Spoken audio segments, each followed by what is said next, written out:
দরজায় আওয়াজ করলো জিবরিল। কে? বলে আমি জিবরিল। সাথে কে? বলে মুহাম্মাদুর রাসূলুল্লাহ সাল্লাল্লাহু আলাইহি ওয়াসাল্লাম। ওনাকে নিয়ে যাওয়ার অনুমতি দেওয়া হয়েছে। এইবার ফেরেশতারা নবীজিকে সালাম বিনিময় করলেন, অভিবাদন জানাইলেন। ওইখানে একদল শক্তিশালী মানুষ, জেরুজালেমের কর্তৃত্ব যাদের হাতে, আমালিকা গোত্র। ওরা যদিও অনেক শক্তিশালী ও পয়গম্বর, আপনি আপনার উম্মতদেরকে বলেন তারা যেন ওই শহরের মধ্যে ঢুকে যায়, প্রবেশ করে, সামনের দিকে ছুটতে থাকে। ওই শত্রুরা যতই শক্তিশালী হোক না কেন, যেহেতু আমি আল্লাহ ওই ভূমির কর্তৃত্ব, মালিকানা তাদেরকে দিয়ে দিয়েছি, আপনার উম্মত শুধু বাইতুল মুকাদ্দাসের মধ্যে ঢুকবে আর সামনের দিকে অগ্রসর হবে। শত্রু যত শক্তিশালী হোক না কেন, তাদের বিরুদ্ধে আমি আল্লাহ তাদেরকে বিজয় দান করব। এই জন্য মুসা আলাইহিস সালাম ঘোষণা করলেন, ওনার কওমকে, সম্প্রদায়কে বলতেছে, ইয়া কওমি দখুলুল আরদাল মুকাদ্দাসাতাল্লাতী কাতাবাল্লাহু লাকুম ওয়ালা তারতাদ্দু আলা আদবারিকুম ফাতানকালিবু খাসিরিন। মুসা আলাইহিস সালাম বলেন, ও আমার সম্প্রদায়, তোমরা ওই পবিত্র ভূমির মধ্যে ঢুকে পড়ো, যেই ভূমির মালিকানা, যেই পবিত্র জমিনের মালিকানা আল্লাতী কাতাবাল্লাহু লাকুম, আল্লাহ তাআলা তোমাদের জন্য লিখে দিয়েছে। তোমরা শুধু ওই জমিনের মধ্যে, ওই শহরের মধ্যে ঢুকবা, সামনের দিকে অগ্রসর হবা, খবরদার পেছনের দিকে আসবা না। জয় তোমাদেরই হবে, তবে যদি পিছু হটো, ওয়ালা তারতাদ্দু আলা আদবারিকুম ফাতানকালিবু খাসিরিন, যদি পেছনের দিকে ফিরো, পিছু হটো, তাহলে ক্ষতিগ্রস্তদের অন্তর্ভুক্ত হয়ে যাইবা। আর যদি সামনের দিকে ছুটতে থাকো, ওই পবিত্র জমিনের মালিকানা তোমাদেরকে দিয়ে দিবে। আল্লাহ তাআলা কোরআনুল কারীমে জানায়া দিলেন, এই জমিনটা হলো পবিত্র জমিন, পবিত্র ভূমি। 3 নাম্বার, এই মসজিদের অন্যতম তথা বাইতুল মুকাদ্দাসের অন্যতম বৈশিষ্ট্য হলো এটা মুসলমানদের প্রথম কিবলা। আব্দুল্লাহ ইবনে আব্বাস রাদিয়াল্লাহু তাআলা আনহু থেকে বর্ণিত, তিনি বলেন, কানা রাসূলুল্লাহ সাল্লাল্লাহু আলাইহি ওয়াসাল্লাম ইউসাল্লি ফি মক্কাতা নাহওয়া বাইতুল মুকাদ্দাস ওয়াল কাবাতু বাইনা ইয়াদাই। নবীজি মক্কায় যখন নামাজ পড়তেন, বাইতুল মুকাদ্দাসের দিকে ফিরে নামাজ পড়তেন, কাবা ওনার আর বাইতুল মুকাদ্দাসের মধ্যে থাকতো। বাইতুল মুকাদ্দাস মক্কা থেকে প্রায় ১৫০০ কিলোমিটার উত্তরে। নবীজি যখন উত্তর দিকে ফিরতেন, সামনে কাবা থাকতো, এরপরে বাইতুল মুকাদ্দাস থাকতো। তার মানে নবী দক্ষিণ দিকে দাঁড়িয়ে কাবাকে সামনে নিয়ে উত্তর দিকে মুখ করে দাঁড়াইতেন। বাদামা হাজারা ইলাল মাদিনাতি ১৬ শাহরা, নবীজি যখন মক্কা থেকে মদিনায় হিজরত করলেন, ১৬ থেকে ১৬ মাস নবীজি বাইতুল মুকাদ্দাসের দিকে ফিরে নামাজ পড়ছেন। কারণ বাইতুল মুকাদ্দাস উত্তর দিকে, মক্কা থেকে মদিনাও উত্তর দিকে। নবীজি মক্কায় থেকে যখন বাইতুল মুকাদ্দাসের দিকে ফিরতেন, কাবাকে সামনে রাখতে পারতেন, কিন্তু মদিনা থেকে যখন বাইতুল মুকাদ্দাসের দিকে ফিরে নামাজ পড়লেন, ওই সময় কাবা সামনে নয় বরং পেছনে পড়ে গেল। ১৬ মাস নবীজি নামাজ পড়ছে। কয় মাস? ১৬ মাস। নবীজি মদিনায় হিজরত করে যাওয়ার পরে, গরম পানিটা আছে না, একটু পানি দিয়েন, গলা ব্যথাচ্ছে। নবীজি মদিনায় হিজরত করে যাওয়ার পরে মদিনায় ইহুদিদের প্রভাব ছিল, প্রভাব শেষ। নবীজিও বুঝতে পারছে ইহুদিদের প্রভাব প্রতিপত্তি শেষ। নবীজির অন্তরে তো এমনিই আশা যে কাবা যদি মুসলমানদের জন্য কিবলা হইতো কতই না ভালো হইতো। নবীজি একদিন নামাজ পড়তেছেন, নামাজের মধ্যে নবীজির ওই আশাটা অন্তরের মধ্যে অতিমাত্রায় জাগ্রত হলো। নামাজ পড়েন আর আকাশের দিকে নবীজি তাকান, মনের মধ্যে কি চায়, কোন আশা নিয়ে নবীজি আকাশের দিকে তাকায়? বলেন তো, দুনিয়ার কেউ জানুক আর না জানুক, বুঝুক আর না বুঝুক, যিনি জানেন, যিনি বোঝেন, তিনি কে? আল্লাহ রাব্বুল আলামিন বলেন, ক্বাদ নারা তাকাল্লুবা ওয়াজহিকা ফিস সামা। আপনি যে বারবার আকাশের দিকে তাকান, আল্লাহ তাআলা বলেন আমি তো সেইটা দেখি। কেন তাকান তাও আল্লাহ তাআলা জানেন। এই জন্য আল্লাহ রাব্বুল আলামিন বলেন, ফালানুওয়াল্লিয়ান্নাকা কিবলাতান তারদাহা। আল্লাহ রাব্বুল আলামিন বলেন, ফালানুওয়াল্লিয়ান্নাকা কিবলাতান তারদাহা, আমি আপনার কিবলাকে পরিবর্তন করে দিব আপনি যেই দিকটাতে চান ওই দিকে। নবীজি চান, আশা করেন যে আমার মুসলমানদের কিবলা হবে বাইতুল্লাহ। আল্লাহ তাআলা বলেন, আপনার কিবলা আমি পরিবর্তন করে দিব যে দিকটা আপনি চান। নামাজ হইছে 2 রাকাত। আল্লাহ তাআলা ফরমান পাঠায়া দিলেন, হাবিব দেরি করার প্রয়োজন নাই, আপনি এখনই ফিরে যান, চেহারাটা ঘুরায় ফেলেন। ফাওয়াল্লি ওয়াজহাকা শাতরাল মসজিদিল হারাম, আপনি আপনার চেহারাটা মসজিদুল হারামের দিকে ঘুরায় নেন। বাকি 2 রাকাত নামাজ নবীজি ওই জায়গায় পড়লেন। 2 রাকাত হলো বাইতুল মুকাদ্দাসের দিকে, 2 রাকাত হলো বাইতুল্লাহর দিকে, কাবার দিকে। যেই জায়গায় পড়ছেন এই ঘটনাটা নবীজির সাথে ঘটছে, ওই জায়গাটায় এখন একটা মসজিদ, নাম হলো মসজিদু কিবলাতাইন। আস্তে আস্তে খবর ছড়ায় গেছে, এক অঞ্চলে খবর পৌঁছাইছে ফজরের সময়, তারা 1 রাকাতে পড়তেছে, রুকুর মধ্যে আরেকজন খবর দিছে, সাথে সাথে ওই বাকি নামাজ তারা ফিরে আর ওই বাইতুল্লাহর দিকে পড়া শুরু করছে। এইখানে একটা মসজিদ হয়েছে, মসজিদু কিবলাতাইন। হজ উমরার সফরে যখন যাওয়া হয়, যারা গিয়েছেন ঐতিহাসিক স্থাপনাগুলো যখন দেখাইতে নিয়ে যায়, এই জায়গাটাতেও নেওয়া হয়। এখন তো কাবার দিকে ফিরা মেহরাব, কিন্তু বের হওয়ার সময় যখন দরজার উপরের দিকে তাকাইলে দেখা যায় জায়নামাজের মতো একটা চিহ্ন দেওয়া আছে, বোঝানোর জন্য যে আগে কিবলাটা এদিকে ছিল। তাহলে এই বাইতুল মুকাদ্দাস মসজিদুল আকসা এর সাথে আমার আপনার নবীজির কমপক্ষে 16 মাসের ইবাদতের সম্পর্ক রয়েছে। এটার সাথে আমাদের ইবাদতের সম্পর্ক। এটা হলো পৃথিবীর দ্বিতীয় মসজিদ। আবু যার গিফারি রাদিয়াল্লাহু তাআলা আনহু নবীজি সাল্লাল্লাহু আলাইহি ওয়াসাল্লামকে জিজ্ঞাসা করতেছেন, আইয়ু মসজিদিন উযিয়া ফিল আরদি আওয়ালা, পৃথিবীর সর্বপ্রথম মসজিদ কোনটা?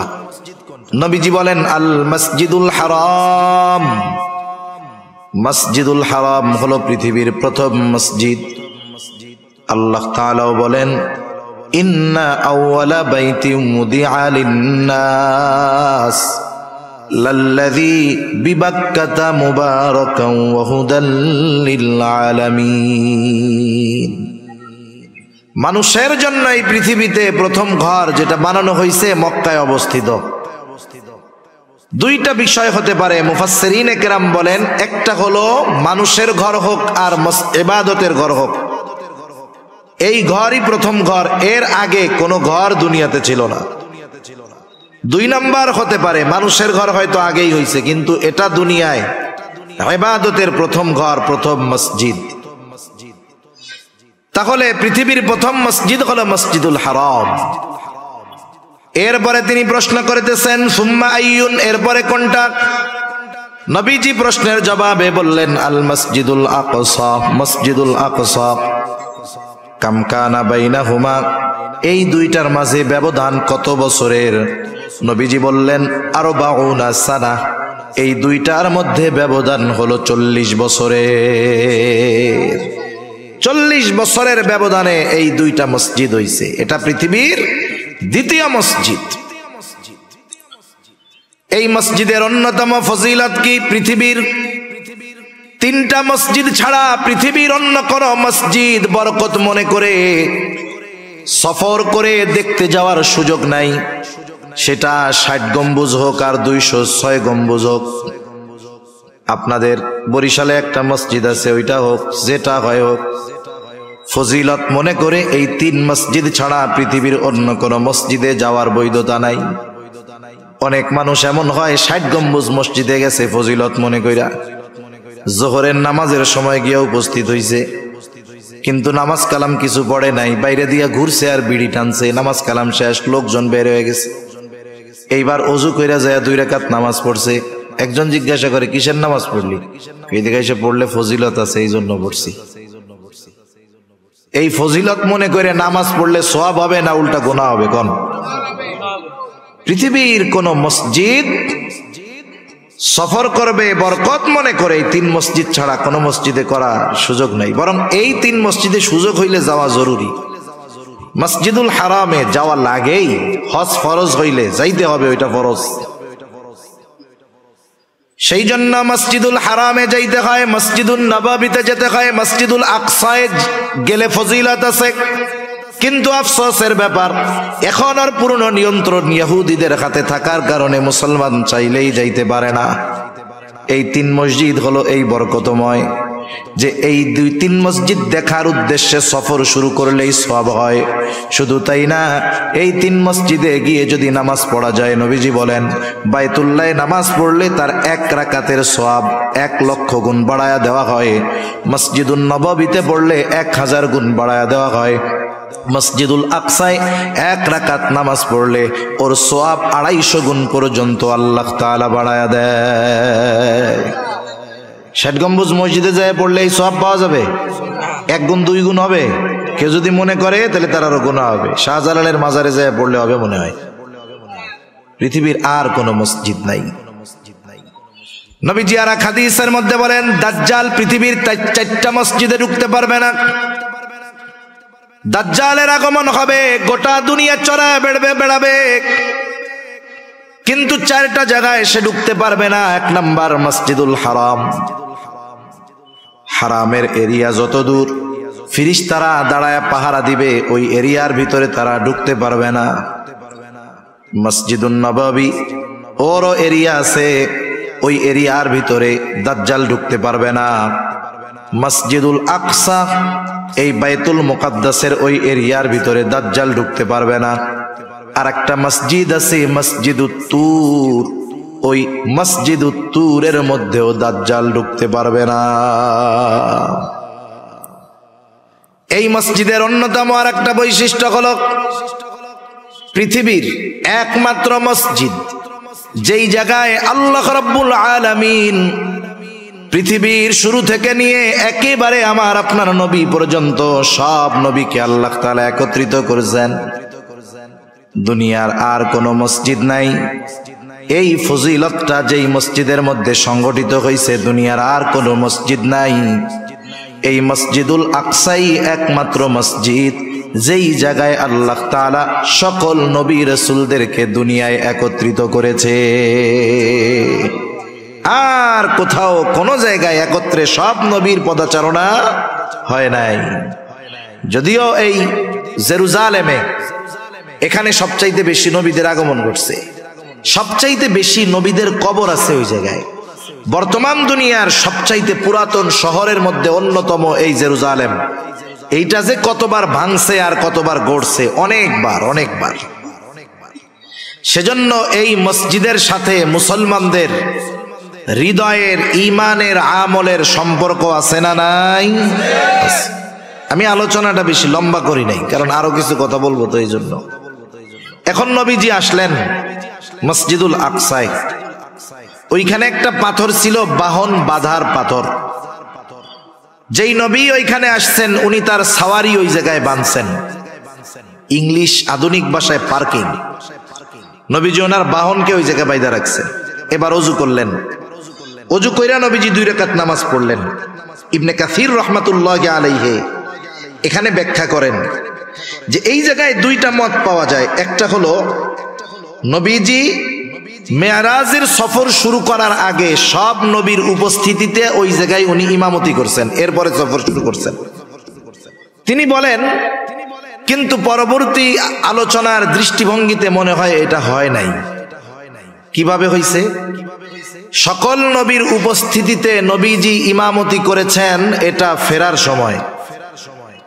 যাওয়ার সময় যদি ইমামতি করতেন তাহলে প্রত্যেক আসমানে যখন উঠছেন জিব্রাইল প্রত্যেক নবীর সাথে পরিচয় করায়া দিছে, তাহলে পরিচয় তো আগেই হয়ে গেছে, নতুন করে করায়া দেওয়ার দরকার কি ছিল? কথা বুঝেন নাই? এজন্য উনি বলতেছেন যে নবীজি ওইখানে গিয়ে 2 রাকাত নামাজ পড়লেন, এরপরে সফর শুরু হবে, ঊর্ধ্ব আকাশে সফর, মেরাজের সফর। মেরাজ অর্থ সিঁড়ি। এখানে বিশেষ সিঁড়ির মাধ্যমে আল্লাহ তাআলা আমার আপনার নবীজিকে জিবরাইল আলাইহিস সালামের সাথে সফর শুরু করাইছেন। রাসূলুল্লাহ সাল্লাল্লাহু আলাইহি ওয়াসাল্লামকে নিয়ে জিবরাইল আলাইহিস সালাতু ওয়াস সালাম সফর শুরু করে দিলেন। মনে রাখবেন, কাফের মুশরিকেরা এই ধরনের ওয়াজ নসিহত শোনে, ওরাও শোনে, কিন্তু সমালোচনা করার জন্য, ভুল ধরার জন্য, মুসলমানদেরকে তিরস্কার করার জন্য শুনে। রাসূলুল্লাহ সাল্লাল্লাহু আলাইহি ওয়াসাল্লাম প্রথম আসমানের দরজার কাছে পৌঁছায় গেল। দরজায় আওয়াজ করলো জিবরিল। কে বলে আমি জিবরিল, সাথে কে বলে মুহাম্মাদুর রাসূলুল্লাহ সাল্লাল্লাহু আলাইহি ওয়াসাল্লাম। ওনাকে নিয়ে যাওয়ার অনুমতি দেওয়া হয়েছে। এইবার ফেরেশতারা নবীজিকে সালাম বিনিময় করলেন, অভিবাদন জানাইলেন। প্রথম আসমানে নবীজির সাথে দেখা হলো হযরত আদম আলাইহিস সালাতু ওয়াস সালামের। জিবরাইল আলাইহিস সালাম পরিচয় করায়া দিলেন। আদম আলাইহিস সালাম নবীজিকে দোয়া করলেন। সফর শুরু হলো দ্বিতীয় আকাশের। ওইখানে ফেরেশতারা দরজা খুলে দিল, অভিবাদন জানালো। দ্বিতীয় আসমানে ঈসা ইয়াহইয়া আলাইহিস সালাম এনরা পরস্পর হলেন খালাতো ভাই। ওনাদের সাথে দেখা হলো, পরিচয় করায়া দিলেন জিবরাইল আলাইহিস সালাম। উভয়ের সাথে কথোপকথনের পর তৃতীয় আসমানের দিকে সফর শুরু হয়ে গেল। এইবার তৃতীয় আসমানে ফেরেশতারা দরজা খুললো, অভিবাদন জানাইলো, স্বাগতম জানাইলো। তৃতীয় আসমানে রাসূল আকরাম সাল্লাল্লাহু আলাইহি ওয়াসাল্লামের সাথে দেখা হলো ইউসুফ আলাইহিস সালামের। জিবরাইল আলাইহিস সালাম পরিচয় করায়া দিলেন। নবীজি দুনিয়ায় আয়েশা ইউসুফ আলাইহিস সালামের সৌন্দর্যের বর্ণনাও করেছেন। এইবার শুরু হয়ে গেল চতুর্থ আসমানের সফর। চতুর্থ আসমানের দরজা খুলে দেওয়া হলো, ফেরেশতারা নবীজিকে অভিবাদন জানাইলেন। এরপরে চতুর্থ আসমানে দেখা হয়ে গেল ইদ্রিস আলাইহিস সালামের সাথে। জিবরাইল আলাইহিস সালাম পরিচয় করায়া দিলেন। ইদ্রিস আলাইহিস সালাম অন্যান্য নবীদের মতো দোয়া করলেন। সফর শুরু হয়ে গেল পঞ্চম আসমানের। দরজা খুলে দেওয়া হলো, ফেরেশতারা নবীজিকে অভিবাদন জানাইলেন। পঞ্চম আসমানে গিয়ে সাক্ষাৎ হলো মুসা হারুন আলাইহিস সালামের সাথে। হারুন আলাইহিস সালাতু ওয়াস সালাম তার সাথে পরিচয় হলো, দোয়া কইরা দিলেন। এইবার সফর শুরু হয়ে গেল ষষ্ঠ আকাশের। আকাশের দরজা খোলা হলো। ষষ্ঠ আকাশে মুসা আলাইহিস সালামের সাথে দেখা হলো। জিবরাইল আলাইহিস সালাতু ওয়াস সালাম পরিচয় করায়া দিলেন। এইবার সপ্ত আকাশের দিকে নবীজিকে নিয়ে জিবরাইল আলাইহিস সালাম রওনা হয়ে গেলেন। সপ্ত আকাশের দরজা খুলে দেওয়া হলো, ফেরেশতারা অভিবাদন জানাইলো। সপ্ত আসমানেই আছে বাইতুল মামুর, একেবারে আমাদের দুনিয়ার বাইতুল্লাহ যেই জায়গায়, ওই বরাবর সোজা সপ্ত আকাশের উপরে একটা মসজিদ আছে। ওই মসজিদের নাম হলো বাইতুল মামুর। ওইখানে ইব্রাহিম আলাইহিস সালাম দেয়ালের সাথে হেলান দিয়া বসে আছেন। ওইখানে ইব্রাহিম আলাইহিস সালামের সাথে রাসূলুল্লাহ সাল্লাল্লাহু আলাইহি ওয়াসাল্লামকে জিবরাইল আলাইহিস সালাম পরিচয় করায় দিলেন। পরিচয় হলো, বাইতুল মামুর হলো, ওইখানে দৈনিক ৭০,০০০ ফেরেশতা একবার কইরা তাওয়াফ করার সুযোগ পায়। করছে সাহাবায়ে কেরাম। ফেরেশতার সংখ্যা কত? নবীজি তখন বলছে, শোনো, এই সপ্ত আকাশের উপরে একটা মসজিদ আছে, একেবারে আমাদের এই বাইতুল্লাহর সোজা উপরে। ওইখানের মসজিদটার মধ্যে ফেরেশতারা তাওয়াফ করার জন্য ঢুকে। এইখানে যেমন তাওয়াফ হয়, ওইখানেও তাওয়াফ হয়। ফেরেশতার সংখ্যা কত? বলে যেই ৭০,০০০ ফেরেশতা একবার তাওয়াফ করে বের হয়, কিয়ামত পর্যন্ত ওরা আর ওই জায়গায় ঢোকার সুযোগ পাবে না। ফেরেশতা কত বেশি! দুনিয়ায় তো টাকা পয়সা হইলে আপনি মাসে মাসে নাই, সপ্তাহে সপ্তাহে উমরায় যেতে পারবেন। টাকা পয়সা থাকলে প্রতি বছর হজে যাইতে পারবেন। কিন্তু বাইতুল মামুরে যেই ফেরেশতা একবার তাওয়াফ কইরা বেরোইছে তার পুনরায় কিয়ামতের আগে ওইখানে প্রবেশ করার কোনো সুযোগ থাকবে না। এরপরে সফর শুরু হয়ে গেল। জিবরাইল আলাইহিস সালাতু ওয়াস সালামের সাথে চলতেছে সফর। পৌঁছায় গেলেন সিদরাতুল মুনতাহায়, একেবারে সীমান্তের বড়ই গাছের কাছে। তার মানে এরপরে আর কারো যাওয়ার অনুমতি নাই। জিবরাইল আলাইহিস সালাতু ওয়াস সালাম বলতেছে, ইয়া রাসূলুল্লাহ, এই পর্যন্ত আমার সফর শেষ। ওই জায়গায় জিবরাইল আলাইহিস সালাতু ওয়াস সালামকে তার মূল চেহারায় নবীজি দ্বিতীয়বার দেখছে। প্রথমবার দেখছে দুনিয়ায়, দ্বিতীয়বার দেখা সেরকম ভয় পায় নাই। আগে যদি না দেখতো, প্রথমবার যদি দেখতো ভয় পাওয়া যাইতো। নবীজি বলেন তার 600 ডানা আছে। কয়শো ডানা? 600 ডানা। বলতেছি, ইয়া রাসূলুল্লাহ, এই যে আমার সফর শেষ, আমি আর আপনার সাথে যাইতে পারবো না। ওইখান থেকে বিশেষ ব্যবস্থাপনায় আল্লাহ তাআলা আমার আপনার নবীজিকে নিয়ে গেছেন একেবারে ওনার কাছে। কত কাছে? বলে ফাকানা কাবা কাউসাইনি আও আদনা, এক ধনুক পরিমাণ দূরত্ব অথবা তার চাইতে আরো কম। এত নিকটে আমার আপনার নবীজিকে আল্লাহ তাআলা নিয়ে গেছেন। সুবহানাল্লাহ বলেন।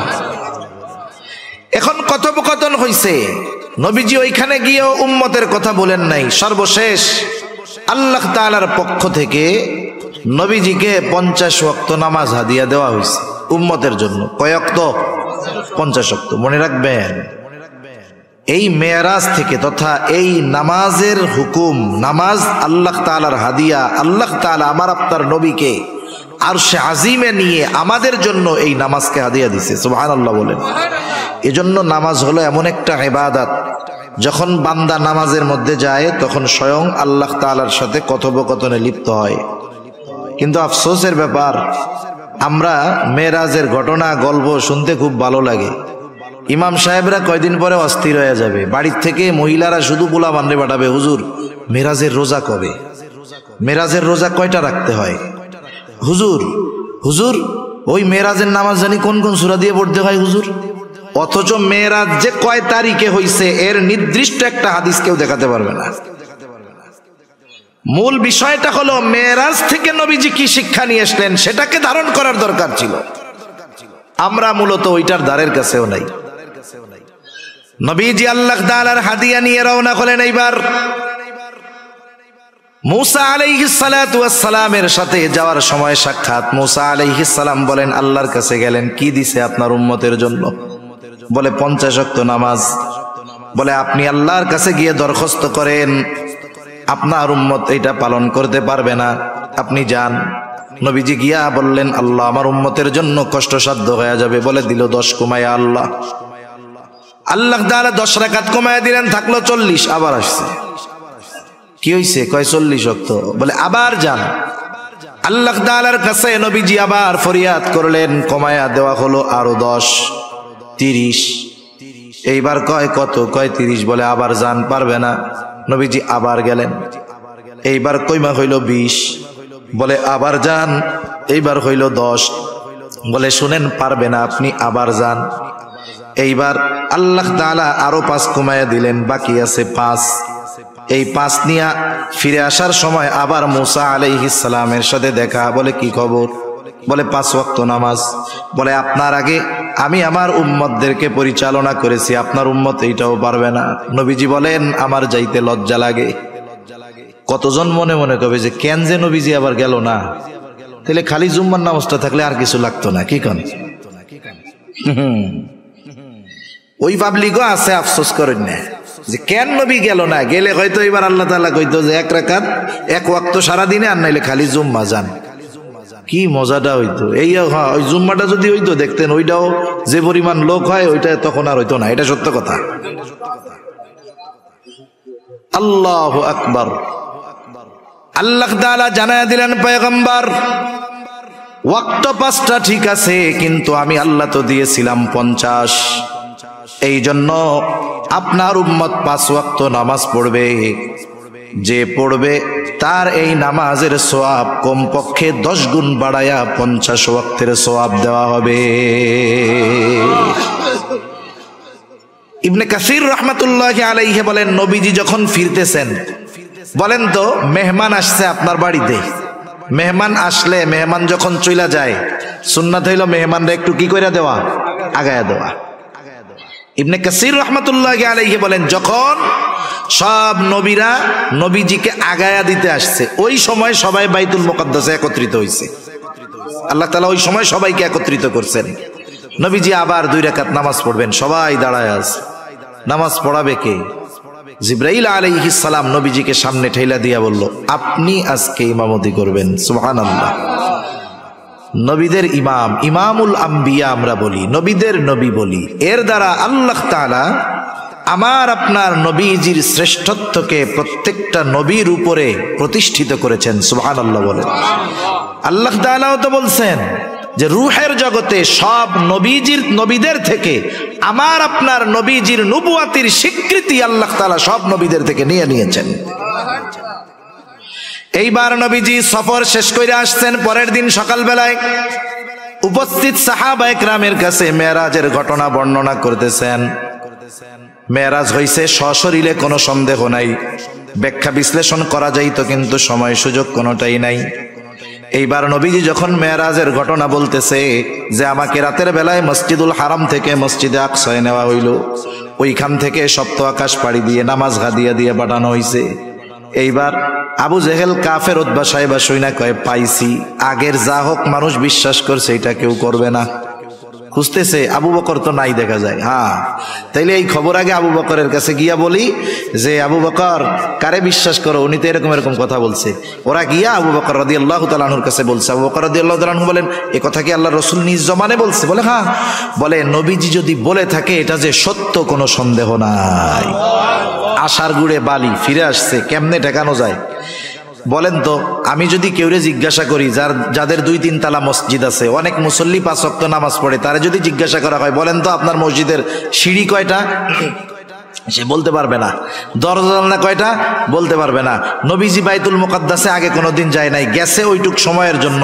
এইবার কাফেররা চিন্তা করতেছে কেমনে অবিশ্বাস করানো যায়। বাইতুল মুকাদ্দাস যদি যাইয়াই থাকে, অনেকগুলো পলিসি নিছে, এর মধ্যে একটা পলিসি জিজ্ঞাসা করতেছে, বলো বাইতুল মুকাদ্দাসের দরজা কয়টা, জানালা কয়টা, সিঁড়ি কয়টা? নবীজি কি এই জানালা দরজা সিঁড়ি এটা গুনতে গেছে নাকি? এখন নবীজি যদি না বলতে পারে, কাফেররা তো সুযোগ পেয়ে গেছে যে তাইলে নবী মিথ্যা কথা কইতেছে। জিজ্ঞাসা করেছে যখন, নবীজি চিন্তায় পড়ে গেছেন কি করা যায়। বুখারীর হাদিস। কাফেররা তো চিন্তা করতেছে জবাব তো দিতে পারবে না, যদি যাইয়াও থাকে তাও পারবে না, কারণ কেউ দরজা সিঁড়ি জানালা গুনতে যায় না। নবীজি চিন্তা করে না বললে পারলে তো বিশ্বাস করবে না। এই ঘটনার পরে কিন্তু অনেক ইমানদারের ঈমান নড়বড়ে হয়ে গিয়েছিল। নবীজি বলেন কি হইল? বলে ফাজালাল্লাহু লি বাইতুল মুকাদ্দাস ফাতাফিকতু উখবিরুহুম আন আয়াতিহি ওয়া আনা আনজুরু। যখন আমি চিন্তা করতেছি কি হবে, আল্লাহ তাআলা গোটা বাইতুল মুকাদ্দাস আমার সামনে এনে উপস্থিত করলেন, আর আমি প্রত্যেকটা বিষয় গুনে গুনে কাফেরদের প্রত্যেকটা প্রশ্নের জবাব আমি দিয়ে দিলাম। সেজন্য সম্মানিত শুধু আলোচনা আর নয়, সর্বশেষ বিষয় হলো নবীজি সাল্লাল্লাহু আলাইহি ওয়াসাল্লামের মেরাজের শিক্ষা, মেরাজের হাদিয়া নামাজ। এটা আমাদেরকে যথাযথভাবে নিজের জীবনের সাথে ফিট করতে হবে। 2 নম্বর বিষয়, এই মসজিদুল আকসা বাইতুল মুকাদ্দাস, যেটার সাথে মুসলমানদের ঈমানের সম্পর্ক, আমলের সম্পর্ক, যদি কখনো এমন সুযোগ হয় এই মসজিদের পবিত্রতা রক্ষার্থে জালেমদের বিরুদ্ধে জীবন বাজি রেখে জিহাদ করতে হয়, লড়াই করতে হয়, তাহলে ওই লড়াইয়ে যদি অংশগ্রহণের সুযোগ থাকে, কোন কোন ইমানদার আছেন জীবন বাজি রেখে ওই লড়াইয়ের জন্য তৈয়ার আছেন? নারায়ে তাকবীর, নারায়ে তাকবীর। মাশাআল্লাহ, হাত নামাই। একটা কাজ করবেন, সর্বশেষ কথা, প্রত্যেকের ঘরে একটা বাইতুল্লাহর ছবি, একটা মদিনার ছবি, সবুজ গম্বুজের ছবি আর একটা মসজিদুল আকসার ছবি রাখবেন। তাহলে কি হবে? ছোট বাচ্চা জিজ্ঞাসা করবে, এই তিনটার সংক্ষিপ্ত ইতিহাস জানবেন, জিজ্ঞাসা করবে আব্বু এটা কি? আপনি বলবেন এটা কাবা, এটা আল্লাহর ঘর, এদিক ফিরে আমরা নামাজ পড়ি, এটা পৃথিবীর প্রথম ঘর, এই ঘরের মধ্যে নামাজ পড়লে 1 লক্ষ গুণ সওয়াব হয়। এরকম কিছু তথ্য আপনার জানা থাকবে। আপনি যখন বারবার তাকে ওইগুলো রিপিট করবেন, ওই ঘরের প্রতি মহব্বত তার অন্তরের মধ্যে পয়দা হবে। ঠিক কিনা বলেন? মদিনার ছবি রাখবেন, বলবেন এইটা কি? বলবেন আব্বু এটা হলো মসজিদুন নববী, এই যে সবুজ গম্বুজটা দেখো, এর নিচেই আমার তোমার নবীজির রওজা, ওইখানে নবীজি শুয়ে আছে। তুমি জানো এখান থেকে যদি আমরা সালাম দেই, ফিরিস্তারা সালাম পৌঁছায় দেয়, আর তুমি যদি ওই জায়গায় গিয়ে সালাম দিতে পারো, নবীজি জবাব দিবে। আর যদি তুমি অনেক ভালো মানুষ হতে পারো, তাহলে নবীজি সালামের জবাব দিলে হয়তো তুমি নিজেও শুনতে পারবে।